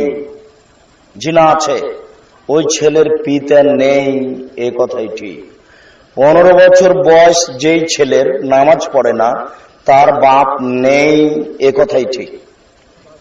কাপুরুষ ছেলেকে নামাজ পড়াতে পারে না তো বিবাহ করেছে কেন? ওকে তো আল্লাহ রাসূল বিবাহ করতে নিষেধ করেছেন। বারবার বলেছেন, দেখো তুমি বিবাহ করো না। ইয়া মাসা শাবাব মানিস্তাতা মিনকুমুল বাপ ফালিয়াতাজাওয়াজ। হে যুবক, যারা তোমরা বিবাহ করতে চাচ্ছ, তোমাদের যদি ক্ষমতা থাকে তাহলে বিবাহ করো। বিবাহ মানে ক্ষমতা, বিবাহ মানে ক্ষমতা। এক, তুই নামাজ না পড়লে তোর পিঠের চামড়া তুলে দেবো, আমি তোর বাপ বলছি। বলিস কি এই বাড়িতে নামাজ না পড়ে ভাত হয় না, পিঠের চামড়া তুলে দেবো, এর নাম বাপ। কাপুরুষ সন্তান, খারাপ লাগে না? কাপুরুষ পিতা, খারাপ লাগে না? এই বাড়িতে ছেলে নামাজ না পড়ে আপনার বাড়িতে খায়, আপনি তাহাজ্জুদ করে জান্নাত কিনতে যাচ্ছেন? বলেন কি আপনি? 15 বছরের ছেলে যার নামাজ পড়ে না, ওর বাপ নেই। 15 বছরের ছেলে নামাজ পড়ে না, ওর বাপ নেই। 15 বছরের ছেলে নামাজ পড়ে না, ওর বাপ নেই। ও কাপুরুষ, ও কাপুরুষ, ও কাপুরুষ। ও ঘৃণিত পুরুষ, ও জন্ম দিল কেন? ওকে যে আল্লাহ রাসূল নাকচ করেছেন, ওকে যে আল্লাহ রাসূল বলেছেন তুমি রোজা থাকো। কাপুরুষ, তুমি রোজা থাকো। কাপুরুষ, তুমি রোজা থাকো, তুমি বিবাহ করলে কেন? যে মেয়ে বাজারে হাঁটছে, ঠেকাবো আমি? জন্ম দিয়েছেন আপনি, আপনি ঠেকান, আমি কেন ঠেকাবো? মেয়ে বাজারে হাঁটছে, আমি কেন ঠেকাবো? আপনি ঠেকান, আমি জন্ম দিয়েছি। ওই ছেলে 15 বছর বয়স নামাজ পড়ে না, আমি ঠেকাবো, আপনি ঠেকান। বিবাহ করেছেন কেন? জন্ম দিয়েছেন আপনি, দেখবো আমি। আল্লাহ রাসূল বলছেন, এই পিতা, তোমার ছেলেকে নামাজ পড়তে বলো 7 বছর বয়সে, অজরবহুম আলাইহিম আবনা আশরি সিনিয়া, পিটিয়ে সালাত আদায় করে যখন তার বয়স 10 বছর। নামাজি একটা ইবাদত যার কর্মসূচি হলো 8 বছর। এরকম কোন ইবাদতের কর্মসূচি নেই। হজ, টাকা হয়েছে হজ করে আসো, কোনো কর্মসূচি নেই। যাকাত, টাকা হয়েছে যাকাত দাও, কোনো কর্মসূচি নেই। সিয়াম, বড় হয়েছে সিয়াম রাখো, কোনো কর্মসূচি নেই। কিন্তু সালাতের কর্মসূচি হলো 8 বছর। কিভাবে? 7 বছরে শুরু হয়, আদর করে, আব্বু সালাত আদায় করো, আব্বু সালাত আদায় করো, আব্বু সালাত আদায় করো। এটা কতদিন চলবে? 10। কয় বছর হলো? 3 বছর। এখন পিটিয়ে আদর ফেল করেছে, আদর আর হবে না, এখন পিটিয়ে পড়াতে হবে। এটা কতদিন? 15। কয় বছর হলো? 5 বছর। এ হলো 8 বছর কর্মসূচি। আর কোন ইবাদতের 8 বছর কর্মসূচি নেই। সম্মানিত দিনী ভাই, আমরা সংক্ষিপ্ত বিবরণে বুঝছিলাম সালাত আদায় করতেই হবে। এরপরে বলি, যারা সালাত আদায় করে না তারা কেমন? আমাদের নবী মুহাম্মদ সাল্লাল্লাহু আলাইহি সাল্লাম বলেন, মান তারাকা সালাত মুদাম্মাদান ফাকাত কাফারা। কেউ যদি ইচ্ছাকৃত সালাত ছেড়ে দেয় তাহলে সে কাফের হয়ে গেল। আমাদের নবী মুহাম্মদ সাল্লাল্লাহু আলাইহি ওয়াসাল্লাম বলেন, বাইনাল আবদি ওয়া বাইনাল কুফরি তারকুস সালাত। মুসলমান এবং কাফেরের মধ্যে পার্থক্য হচ্ছে সালাত ছেড়ে দেওয়া। যারা সালাত আদায় করে তারা মুসলমান, যারা সালাত আদায় করে না তারা কাফের। আমাদের নবী মুহাম্মদ সাল্লাল্লাহু আলাইহি সাল্লাম বলেন, উমিরতু আন উকাতিলান নাস হাত্তা ইয়াকুলু লা ইলাহা ইল্লাল্লাহ ওয়া ইউকিমুস সালাহ। আমাকে আদেশ করা হয়েছে যে আমি মানুষকে পিটিয়ে সালাত আদায় করাবো, যে কোনো মূল্যে, মারবো না হয় মরবো। যদি তারা লা ইলাহা ইল্লাল্লাহ বলে, সালাত আদায় করে, আশা মুমিন্নি দিমাহুম ওয়ালাহুম, তাহলে তাদের টাকা, সম্পদ, রক্ত নিজেকে নিরাপদে করে নিল। কেউ যদি সালাত আদায় না করে তাহলে তার জমি জায়গা লুটে নেওয়া যায়। কেউ যদি সালাত আদায় না করে তাহলে তাকে হত্যা করা যায়। এই হাদিসের ভিত্তিতে ওই ইমাম আহমদ বিন হাম্বল সেই কালে বলেছেন, অলসতা করে কেউ নামাজ না পড়লে তাকে হত্যা করতে হবে। আমরা বলছি হত্যা করতে হবে না, তাকে পিটিয়ে সালাত আদায় করাতে হবে। এটাই শরীয়ত। সালাত আদায় না করলেও কাফের হয়ে যায়। সংক্ষিপ্ত বিবরণে বুঝলাম সালাত আদায় না করলে মানুষ কাফের হয়ে যায়। এরপর আমরা বলি যারা সালাত আদায় করে কিন্তু রাসূলের পদ্ধতিতে করে না তারা কেমন? আল্লাহ তাআলা বলেন, ফাওয়াইলুল লিল মুসাল্লিন। অমনোযোগ সহকারে সালাত আদায় করে যারা, তারা জাহান্নামে যাবে। নামাজ পড়ে মানুষ জাহান্নামে যাবে, এই কথা আল্লাহ তাআলা বলেছেন। নামাজ পড়ে মানুষ জাহান্নামে যাবে, এই কথা আল্লাহ তাআলা বলেছেন। নামাজিকে আল্লাহ রাসূল হত্যা করতে বলেছেন। আমার দিকে দেখেন, নামাজিকে আল্লাহ রাসূল হত্যা করতে বলছেন। অবাক কাজ, অবাক কথা। আবু সাইদ খুদরি জি, এক রকম মিন কিবালিল মাশরিক, পূর্ব দিক থেকে কতগুলি লোক বের হবে, তারা সালাত আদায় করবে। তুকিরুনা সালাতাকুম মা সালাতিহিম, তোমরা তোমাদের সালাতকে তাদের সালাতের তুলনায় একেবারে কম মনে করবে। সিয়ামাকুম মা সিয়ামিহিম, তোমরা তোমাদের সিয়ামকে তাদের সিয়ামের তুলনায় একেবারে কম মনে করবে। আমালাকুম মা আমালিহিম, তোমাদের তাসবিহ তাহলিল জিকির আজকারকে তাদের তুলনায় একেবারে কম মনে করবে। একটা পাখা দেখতে একেবারে কম মনে করবে। শেষ পর্যন্ত আল্লাহ রাসূল বললেন, শোনো, ইন্নামা তাজিদুনা ফাকতুলহুম, তোমরা যদি এই নামাজি, রোজাদার, তাসবিহকারীকে পাও তাহলে হত্যা করো, কুরবানি করো। বুখারী মুসলিম। শুনুন, আল্লাহ রাসূল সালাত আদায়কারীকে হত্যা করতে বলছেন, আল্লাহ রাসূল সিয়াম পালনকারীকে হত্যা করতে বলছেন। এখনো থামেননি। আল্লাহ রাসূল আরেকটা বাক্য বলছেন, ইন্নামা তাজিদুনা ফাকতুলহুম ওয়া ইন্না মিনাল আজরি লিমান কাতালাহুম, যারা তাদের হত্যা করতে পারবে তারাই সবচেয়ে বেশি নেকি পাবে। এটা কেমন হলো? যারা তাদের হত্যা করতে পারবে তারাই সবচেয়ে বেশি নেকি পাবে। সালাত আদায়কারীকে তো হত্যার যোগ্য, ওকে হত্যা করতে হবে, এটা তো হলোই। আবার যারা হত্যা করবে তারা সবচেয়ে বেশি নেকি পাবে।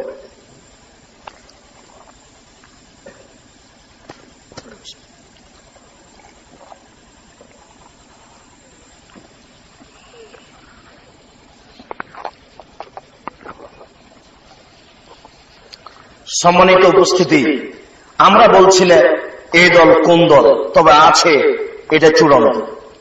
যদি চোখ খুলনা মাওলানা আব্দুর রব একজন সুযোগ্য সুদক্ষ পণ্ডিত বলছেন এই দল টুঙ্গির দল। আমরা বলি না এই দল টুঙ্গির দল, আমরা বলতেও চাচ্ছি না। তবে এই কথা চূড়ান্ত, এক শ্রেণীর নামাজিকে আল্লাহ রাসূল হত্যা করতে বলেছেন। আপনি খুঁজেন তারা কারা। এক শ্রেণীর রোজাদারকে আল্লাহ রাসূল হত্যা করতে বলেছেন। এক শ্রেণীর তাসবিহ তাহলিলকারীকে আল্লাহ রাসূল হত্যা করতে বলেছেন। আল্লাহ রাসূল বললেন, তোমরা আঙ্গুলে তাসবিহ গণনা করো, সুবহানাল্লাহ আলহামদুলিল্লাহ বলো। এখন দেখা যাচ্ছে মানুষ তাসবিহ দানায় তাসবিহ গণনা করছে, এটাই হলো বিদআত। সারা পৃথিবীর মানুষ যদি তাসবিহ দানায় তাসবিহ গণনা করে, সারা পৃথিবীর মানুষই গুনাহগার। এরাই রাসূলকে অপমান করে। তাসবিহ দানা তো আছে, এখন আবার মেশিনে তাসবিহ গণনা করছে। আল্লাহ রাসূলও বলছেন ওরা বেশি বেশি তাসবিহ গণনা করবে, ওদের কুরবানি করতে হবে। আমি অনুবাদক, আমি বলি না যে একে কুরবানি করেন, আপনাকেই বের করতে হবে সে কে। যে হাদিস আমি বলছি এই হাদিস বুখারীতে 18 বার এসেছে, 18 বার। বুখারীর শেষ আলোচনাতে আছে। আল্লাহ এবং আল্লাহ রাসূলের বিরোধিতা করা, আল্লাহ এবং আল্লাহ রাসূলের সাথে যুদ্ধ করার অধ্যায়ে অল্প পরে আছে হাদিস। এই হাদিসটা 18 বার এসেছে বুখারীতে, যেখানে আল্লাহ রাসূল বলছেন নামাজিকে কুরবানি করো, রোজাদারকে কুরবানি করো, তাসবিহ তাহলিলকারীকে কুরবানি করো। যেই আল্লাহর নবী বললেন একবার সুবহানাল্লাহ বললে আকাশ জমিনের মধ্যে যে ফাঁকা আছে সে ফাঁকা নেকিতে পূর্ণ হয়। সেই নবী বলছেন যে তাসবিহ গণনাকারীকে কুরবানি করো। তাহলে আপনাকে বুঝতে হবে না ঘটনা কি? আমি মনে হয় বুঝাতে পারছি না আপনাদের। ও হাদিস তো ঠিক, সুবহানাল্লাহ আলহামদুলিল্লাহ বলে ফাঁকা পূর্ণ হয় যায় নেকিতে, ওটাও বুখারী মুসলিম। আবার কুরবানি করো, এটাও বুখারী মুসলিম। যেই তাসবিহতে রাসূলকে অপমান করা হয় ওই তাসবিহ গণনাকারীকে কুরবানি করতে হবে। রাসূলের নীতি আঙ্গুলে।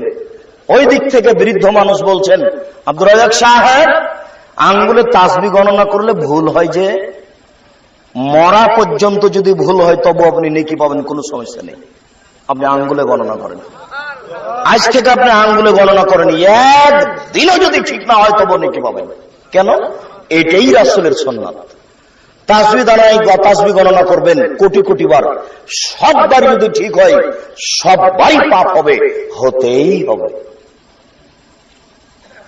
এর নাম বিদআত। রাসূলকে অপমান করে জান্নাত কিনার হিসাব করিয়েন না, ভুল হিসাব। আমরা সংক্ষিপ্ত বৈঠকে দেখাচ্ছিলাম যারা রাসূলের পদ্ধতিতে সালাত আদায় করে না তাদের কি হবে। আল্লাহ রাসূল বলেছেন আসওয়া সারিক মায়াসরিকু সালাত, সবচেয়ে বড় চোর হচ্ছে যে সালাত চুরি করে। সাহাবীগণ বললেন কাইফা ইয়াসরিকু মিন সালাতিহি, আল্লাহ রাসূল মানুষ কিভাবে সালাত চুরি করতে পারে? আল্লাহ রাসূল বললেন মাল্লাম ইতিমকরু কুয়া হলো সুজুদাহা, যারা রুকু সিজদা ঠিকমতো আদায় করে না তারাই হলো সালাত চোর। দেখেননি আল্লাহু আকবার বলে রুকুতে গেছে, রুকুতে যায়নি আবার উঠে সিজদায় চলে গেছে, সিজদায় যায়নি আবার উঠে চলে এসেছে। এরাই হচ্ছে সালাত চোর, এরাই হচ্ছে সবচেয়ে বদ চোর, এরাই হচ্ছে নিকৃষ্ট চোর। এদের সালাত কবুল হবে না, সাবধান থাকুন। সংক্ষিপ্ত বিবরণে বলছিলাম যারা রাসূলের পদ্ধতিতে সালাত আদায় করে না তাদের কি হবে অবস্থা। আল্লাহ রাসূল বলেছেন তারা ফেরাউনের সাথে উঠবে, হামানের সাথে উঠবে, তারা কারুনের সাথে উঠবে কিয়ামতের মাঠে। নামাজ পড়ার পরেও মানুষ ফেরাউনের সাথে উঠবে, এর চেয়ে দুঃখজনক কি হতে পারে? পৃথিবীতে সবচেয়ে বদ মানুষ হলো ফেরাউন। অনেকে আল্লাহ বলে দাবি করেছে, Charles Darwin, Hume, Haeckel, Lenin, Karl Marx, Engels, Abraham, আবু জাহাল, দাকেনস, ডিকেটিস, সক্রেটিস, নমরুদ, ফেরাউন, সাদ্দাত, কারুন, অনেকেই আল্লাহ বলে দাবি করেছে, কিন্তু ফেরাউনের মতো নোংরা দাবি কেউ করেনি। ফেরাউন বলেছে মূসা, আমাকে বাদ দিয়ে তুমি যদি আর কাউকে আল্লাহ বলে দাবি করো তাহলে আমি তোমাকে জেলখানায় বন্দী করে দেব। এই ফেরাউনি বলেছে মালেম তালাকুম মিন ইলাহিন গায়রি, আমি ছাড়া তোমাদের কোন মাবুদ আছে এই কথা আমি ফেরাউন জানি না। এই ফেরাউনি বলেছে আনা রাব্বুকুমুল আলা, আমি হচ্ছে তোমাদের সবচেয়ে বড় আল্লাহ, আমি হচ্ছে তোমাদের সবচেয়ে বড় প্রতিপালক। এরকম ভাষা পৃথিবীর কোন আল্লাহ দাবিকারী এইভাবে বলেনি। এই জন্য আল্লাহ ফেরাউনের ব্যাপারে একটা বাক্য বলেছেন, যেই বাক্য কারো ব্যাপারে বলেননি। আল্লাহ বলছেন এই ফেরাউন আলিয়ামুনা জিকা বিবাদানিকা লিতাকুনা লিমান খালফাকা মিনাল আয়া, ফেরাউন তোমাকে চিরদিনের জন্য রেখে দিলাম, কিয়ামত পর্যন্ত তোমাকে জীবজন্তু কীটপতঙ্গ মাটিতে খাবে না। তোমার লাশ দেখে মানুষ উপদেশ গ্রহণ করবে। ফেরাউন মনে রেখো তুমি দুনিয়া থেকে বিদায়ী হয়ে গেছো। তুমি মনে রেখো মানে পৃথিবীর মানুষ মনে রাখবে ফেরাউন তোমার লাশ মাটিতে খাবে না, কোন পশু প্রাণী খাবে না, কোন মাছ খাবে না, কোন দিন লাশ নষ্ট হবে না কিয়ামত পর্যন্ত। এরকম বাক্য আল্লাহ ফেরাউন ছাড়া আর কারো ব্যাপারে বলেননি। সে যত বড়ই পাপী হোক না কেন, দুঃখজনক হলেও সত্য, যারা নামাজ পড়ছে ঠিক মতো পড়ে না ওরা ফেরাউনের সাথে উঠবে। এর চেয়ে দুঃখজনক কথা আছে? নামাজ পড়ার পরেও সম্মানিত উপস্থিতি, সংক্ষিপ্ত যেহেতু আমি ক্লান্ত বোধ মনে করছি আর আমাদের অনেক দীর্ঘ পথ, আপনাদের বসে থাকা দেখে খুব ভালো লাগছে। এরপরে আমি বাকি আলোচনা সংক্ষিপ্ত করে দিচ্ছি। বাকি আলোচনা আপনি ইন্টারনেটে দেখতে পারেন, মোবাইলও দেখতে পারেন, www.জুমার খুতবা আব্দুর রাজ্জাক বিন ইউসুফ। আপনি এইভাবে ক্লিক করে টান দিয়ে দেখুন, বিস্তারিত আছে, অনেক আলোচনা আছে, পিস টিভিতেও আছে, প্রায় মোবাইলে আছে, এখান থেকে আপনি দেখতে পারেন। আজকের জন্য আপনাকে আমি সংক্ষিপ্ত দেখাই। আমার দিকে লক্ষ্য করুন। আল্লাহ আকবর বলে সালাত আরম্ভ করবেন। আল্লাহ আকবর বলার পূর্বে বিসমিল্লাহ বলবেন না। আল্লাহ আকবর বলার পূর্বে কোনো কথা নেই।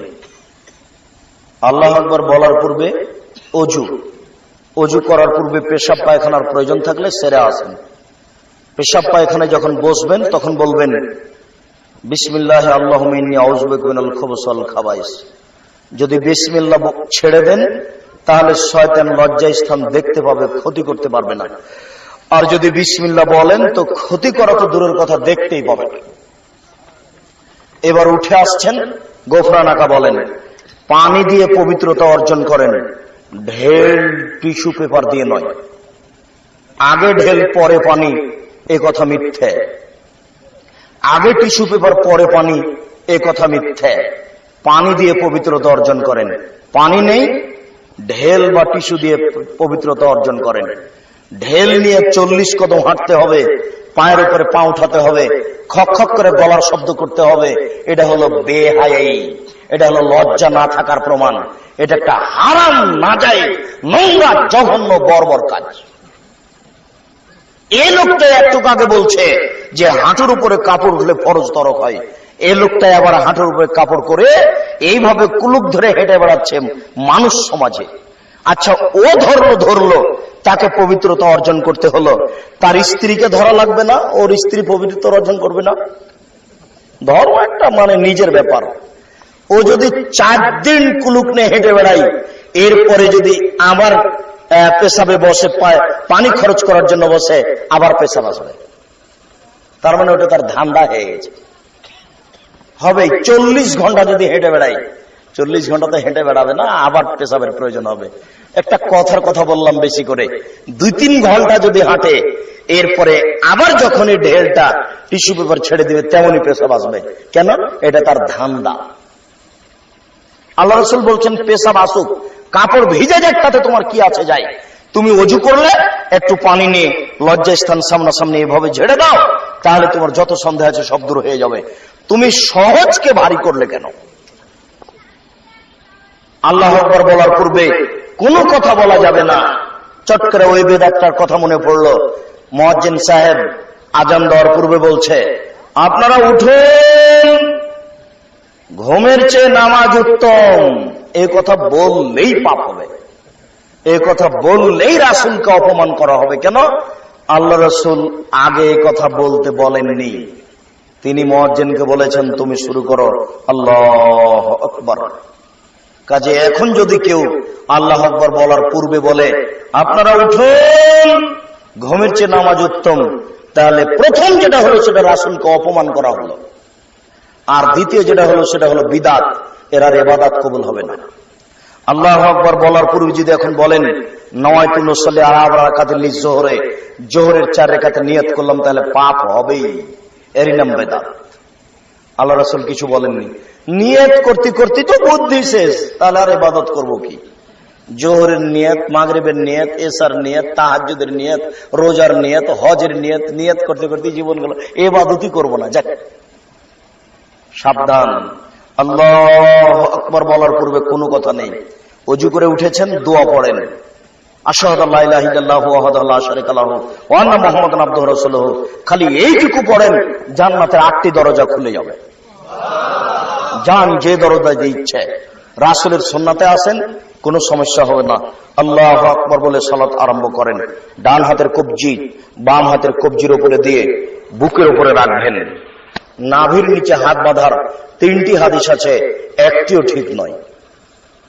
বাহুর উপরে বাহু রাখেন, এবার বুক থেকে একটু নিচে আসবে, সমস্যা নেই।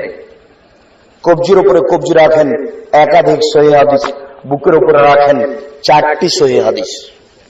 আবু দাউদে যে হাদিসটা বুকের উপরে রাখার উপরে আছে, সে হাদিসটা দিল্লি, ঢাকা, কলিকাতা, চিটাগাং এইসব ছাপা বইয়ে পাবেন না।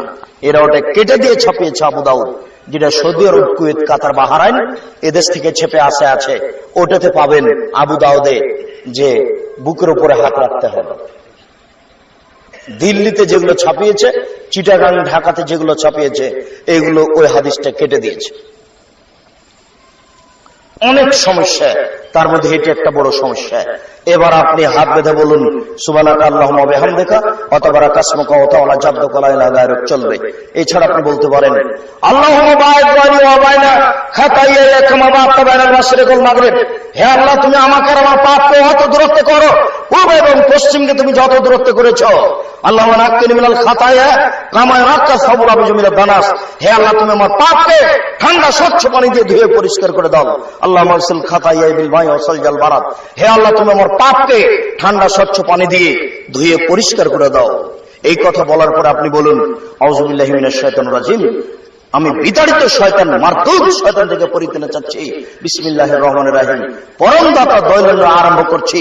আলহামদুলিল্লাহি রাব্বিল আলামিন, বিশ্বজগতের প্রতিপালকের প্রশংসা। আর রহমানির রহিম, তিনি হচ্ছেন পরম দাতা দয়ালু, মালিক ইয়াউমিদ্দিন, তিনি হচ্ছেন বিচার দিনের মালিক। ইয়াকা নাবুদু, একমাত্র তোমার ইবাদত করি। ওয়া ইয়াকা নাস্তাইন, একমাত্র তোমার কাছে সাহায্য চাই। ইহদিনাস সিরাতাল মুস্তাকিম, তুমি আমাকে সোজা সঠিক পথ দেখাও। সিরাতাল লাযিনা আন'আমতা আলাইহিম, ওই পথ তুমি দেখাবে যেই পথের প্রতি তুমি দয়া করেছো। গায়রিল মাগযুবি আলাইহিম ওয়ালাজ যালিন, ওদের পথ দেখায়ও না যারা ভ্রান্ত, যারা অভিশপ্ত, ওদের পথ দেখায়ও না। আমিন। দীর্ঘ সময় ধরে তোমার দরবারে যেই প্রার্থনা করলাম, এই প্রার্থনা কবুল করো। এই জন্য এই দোয়া সবাইকেই পড়তে হবে, সবাইকে বলতে হবে আমাকে সঠিক পথ দেখাও। এরপরে বিসমিল্লাহির রহমানির রহিম, পরম দাতা দয়ালু আরম্ভ করছি যে কোন একটি সূরা। কুল আল্লাহু আহাদ, হে নবী আপনি বলুন আল্লাহ একক, আল্লাহুস সামাদ, তিনি নিরপেক্ষ মুখাপেক্ষীহীন, লাম ইয়ালিদ, তিনি কাউকে জন্ম দেননি, ওয়ালাম ইউলাদ, তিনি কারো থেকে জন্ম নেননি, ওয়ালাম ইয়াকুল লাহু কুফুয়ান আহাদ, তার সমকক্ষ কেউ নেই। এ বলে আল্লাহু আকবার বলে আপনি রুকুতে চলে যান। যাওয়ার সময় হাত খুলে দিয়ে ওই পর্যন্ত উঠিয়ে আপনি রুকুতে যাবেন। রুকুতে যাওয়ার পূর্বে কয়েকটি কথা, একবার হাত দুটো রডের মতো সোজা করে রাখবেন, আঙ্গুলগুলি খোলা খোলা রাখবেন, কোমর থেকে সামনের ওজন হাতের উপরে রাখবেন, পিঠের লম্বা হাতটা একবারে সোজা থাকবে, মাথা উঁচু হবে না, নিচু হবে না, হাত দুটো রডের মতো সোজা থাকবে। আজকে বাড়িতে গিয়ে আপনার স্ত্রীর দেখেন ওই এমনিতে হাঁটের উপরে হাত দিয়ে থাকে, একদিনে তার রুকু হয়নি। আজকে যে দেখিয়েন, আমি যেটা বলছি সেটাই বাস্তব আছে। এবার আপনি রুকুতে চলেন, সুবহান রাব্বিয়াল আযীম যতবার ইচ্ছা বলেন, 3 বার 5 বার বলার হাদিস ঠিক নয়। সুবহানাকা আল্লাহুম্মা রাব্বানা ওয়া বিহামদিকা আল্লাহুম্মা আগফিরলি যতবার ইচ্ছা বলেন। সুবহান কুদ্দুসুন রাব্বুল মালায়েকাতুর রূহ যতবার ইচ্ছা বলেন। সুবহানাজিল জাবরুত ওয়াল মালাকুত ওয়াল কিবরিয়া ওয়াল ইজমাত যতবার ইচ্ছা বলেন। এরপরে সামি আল্লাহু লিমান হামিদা, হাত ওই পর্যন্ত উঠিয়ে হাতটা ছেড়ে দেন। আল্লাহ ওলকের প্রশংসা শুনলো, যে তার প্রশংসা করলো, তার পবিত্র প্রশংসা, প্রচুর প্রশংসা।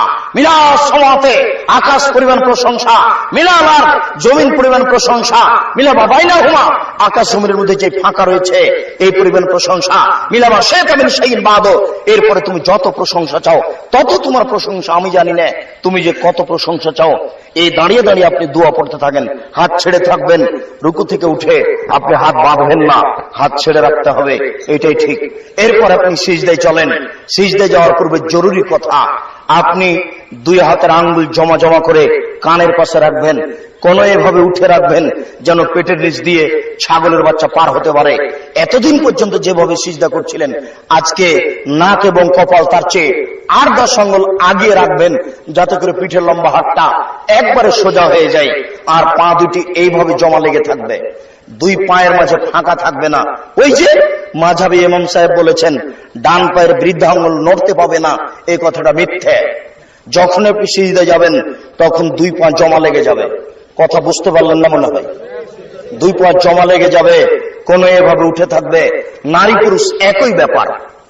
যেসব নারী বুককে উরুর সাথে লাগিয়ে আঁটো সাঁটো হয়ে সিজদা করছে, ওদের সালাত হবে না। ওদের সালাত হবে না, ওদের সালাত হবে না, নারীদের পৃথক করে সালাত আদায় করতে হবে, এর প্রমাণে কোনো সহি হাদিস নাই। 4টি মানুষের জাল হাদিস আছে যে বুককে উরুর সাথে লাগিয়ে রাখতে হবে। আয়েশা রাদিয়াল্লাহু তাআলা এইভাবে সালাত আদায় করতেন না। পুরুষ নারীর সালাতের কোনো পার্থক্য নেই, এতটুক যে ইমাম যদি নারী দাঁড়ায় সামনে যেতে পাবে না, এটুকু পার্থক্য। নারী ইমামের যদি ভুল হয় তাহলে হাততালি দিয়ে তাকে সংশোধন করবে, সুবহানাল্লাহ নয়, এটুকু পার্থক্য, এছাড়া কোনো পার্থক্য নেই।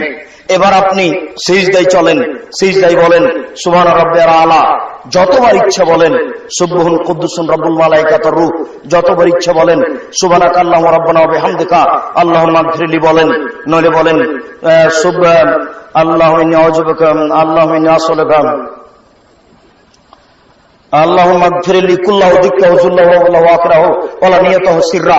হে আল্লাহ, তুমি আর আগের পাপ, পরের পাপ, ছোট পাপ, বড় পাপ, প্রকাশ্য পাপ, অপ্রকাশ্য পাপ, জীবনে যত পাপ করেছি সমস্ত পাপ তুমি ক্ষমা করে দাও। এটা সিজদায় বলা হয়। যতবার ইচ্ছা বলেন, উঠে আসেন আল্লাহুম্মা ইগফিরলি ওয়ারহামনি ওয়াহদিনি ওয়াফিনি ওয়ারযুকনি। হে আল্লাহ, তুমি আমাকে খেতে দাও, আমার প্রতি দয়া করো, আমাকে হেদায়েত দাও। আবার চলেন আপনি আরেক সিজদা করেন, এ হলো 1 রাকাত, এইভাবে আরেক রাকাত, এ হলো 2 রাকাত। আত্তাহিয়াতের বৈঠকে বসেন, বাম পায়ের পাতার উপরে বসবেন, ডান পা এইভাবে দাঁড় করে রাখবেন। এবার সালামের বৈঠকে বসেছেন, 1 রাকাতে সালাম আছে, তা হচ্ছে বিতর। 2 রাকাতে সালাম আছে, তা হচ্ছে ফজরের সালাত। 3 রাকাতে সালাম আছে, তা হচ্ছে মাগরিবের সালাত। 4 রাকাতে সালাম আছে, তা হচ্ছে জোহর, আসর, এশার সালাত। যখনই সালামের সালাত হবে তখন পাটা বাম দিকে বের করে দিবেন আর নিতম্ব মাটির উপরে রেখে দিবেন। বাম হাতের আঙ্গুল জমা জমা করে হাঁটুর উপরে রাখবেন, ডান হাতের এই কনিষ্ঠ আঙ্গুল দুটি জমা করে তৃতীয় আঙ্গুলের নখের উপরে বৃদ্ধা আঙ্গুল রেখে এইভাবে বৃদ্ধা আঙ্গুলের পরে আঙ্গুলটি নড়াতে থাকবেন অবিরাম। আমার দিকে দেখেন, এইভাবে হাতের গতি থাকবে। আবার দেখেন, এই 2টি আঙ্গুল জমা করে নেন, তৃতীয় আঙ্গুলের নখের উপরে বৃদ্ধা আঙ্গুলের পেট রাখেন, এরপরে হাঁটুর উপরে রেখে দিয়ে অবিরাম নাড়াতে হবে, একবার উঠাতে হবে। এটা একটা ভারতের সুন্নাত, এ ব্যাপারে জাল জয়ী ভুয়া হাদিস নাই। কিয়ামত পর্যন্ত একবার উঠানো প্রমাণ হবে না, অবিরাম উঠাতে হবে। আত্তাহিয়াত পড়েন, দোয়া আপনার দরুদ পড়েন, এরপরে দোয়ায়ে মাসুরা, আল্লাহুম্মা ইন্নী যালামতু নাফসি যুলমান কাসীরা। হে আল্লাহ, জীবনে খুব পাপ করেছি, তুমি আমাকে ক্ষমা করো। ফাগফিরলি, তুমি আমাকে ক্ষমা করো। মাগফিরাতু মিন ইনদিক, ক্ষমা তোমার পক্ষ থেকে হয়ে থাকে। ওয়ারহামনি ইন্নাকা আনতাল গফুরুর রহিম, তুমি যে ক্ষমাশীল, তুমি যে দয়াশীল, তুমি ক্ষমা না করলে কে ক্ষমা করবে? এরপরে বলুন আল্লাহুম্মা ইন্নী আউযু বিকা মিন আযাবি জাহান্নাম। হে আল্লাহ, আমি জাহান্নামের আযাব থেকে বাঁচতে চাচ্ছি। আউযু বিকা মিন আযাবিল কবর, আমি কবরের শাস্তি থেকে বাঁচতে চাচ্ছি। আউযু বিকা মিন ফিতনাতিল মাসীহিদ দাজ্জাল, আমি দাজ্জালের ফিতনা থেকে বাঁচতে চাচ্ছি। আল্লাহুম্মা আউযু বিকা মিনাল মাসাব ওয়াল মাগরাম, আমি বড় পাপ কর্য থেকে বাঁচতে চাচ্ছি। এরপরে আপনার যত দোয়া আছে কোরআনের সব পড়েন। রব্বির হামহুমা কামা রাব্বায়ানি সাগীরা, আল্লাহুম্মা ইন্নাকা আফুবুন তুহিব্বুল আফওয়া ফা'ফু আন্নী, যত হাদিসের দোয়া আছে আপনার অনুকূলে হলে পড়েন। এরপরে আসসালামু আলাইকুম রাহমাতুল্লাহ, আসসালামু আলাইকুম রাহমাতুল্লাহ। সালাত শেষ হয়ে গেল, আল্লাহকে ডাকা। এখন যা আসলো সেটা জিকির। আল্লাহু আকবার, আস্তাগফিরুল্লাহ, আস্তাগফিরুল্লাহ, আস্তাগফিরুল্লাহ, আল্লাহুম্মা আনতাস সালাম ওয়া মিনকাস সালাম, তাবারাকতা ইয়া জাল জালালি ওয়াল ইকরাম। অনেক দোয়া, আয়াতুল কুরসি, ইখলাস, ফালাক, নাস, এরপরে আরো তাসবিহ, তাহলিল, জিকির, আজকার। আসসালামু আলাইকুম রাহমাতুল্লাহ, আসসালামু আলাইকুম রাহমাতুল্লাহ, এভাবে হাতটি উঠিয়ে দোয়া করে বিহাক্কি লা ইলাহা ইল্লাল্লাহ, এভাবে মেরে দেওয়া, এটা হলো আল্লাহ রাসূলকে অপমান করা। এরকম ইবাদত চলবে না। সালাম ফেরার পরে দীর্ঘ সময় জিকির করুন। জি, আমিন আমিন সুম্মা আমিন বলে বক্তব্য শেষ করতে হবে। সম্মানিত উপস্থিতি, আমরা আলোচনার শেষে চলে এসেছি। আমরা চিরদিন থাকবো না। আব্দুল্লাহ বিন ফজল রাহিমাহুল্লাহ 4 ঘন্টা থেকে 8 ঘন্টা বক্তব্য দিতেন, এরপর আর নেই। আজকে আমি ভাবছিলাম যে গাড়িতে অনেক বই আছে, আমরা যেখানে যাই সেখানে বই নিয়ে যাই, এজন্য যে অনেক জায়গাতে আমরা যেতে পারবো না, মানে মানুষ আমাদেরকে মানবে না। কিন্তু বই আর ছুড়ে মারলে কোথায় ছুড়ে মারবে? এই টেবিল থেকে না ওই টেবিল, বা কেউ পড়বে। এই জন্য এটা একটা বড় খিদমত মনে করি। আর রাস্তাঘাট মিথ্যা বই পুস্তকে ভর্তি হওয়া আছে, এই জন্য আমরা বিভিন্ন বিষয়ে বই লিখতে চাচ্ছি। তাফসিরও লিখেছি, আজকে মনে হয় 2 পাঠের কয়টা যেন আছে, আপনার তাওজিহুল কোরআন আপনি দেখুন, প্রথম পাঠ বা দ্বিতীয় পাঠ বইগুলি সংগ্রহ করুন, আর অন্যান্য বইগুলি সংগ্রহ করুন। সেগুলো মনে হয় 50 টাকা না কত টাকা। দেখুন, আল্লাহ আমাদের যারা মারা গেছে তুমি তাদের কবরের শাস্তি মাফ করো, আমরা যারা অসুস্থ তুমি তাদের আরোগ্য দান করো, আমরা যারা বেঁচে আছি তুমি তাদেরকে তোমার রাসূলের পদ্ধতি অনুযায়ী চলার তৌফিক দান করো। এই দাবি, এই দাওয়া, এই দোয়া রেখে আজকের সংক্ষিপ্ত আলোচনা এখানে শেষ করছি। সুবহানাকাল্লাহুম্মা ওয়া বিহামদিকা আশহাদু আল্লা ইলাহা ইল্লা আনতা আস্তাগফিরুকা ওয়া আতুবু ইলাইক। আসসালামু আলাইকুম ওয়া রাহমাতুল্লাহ।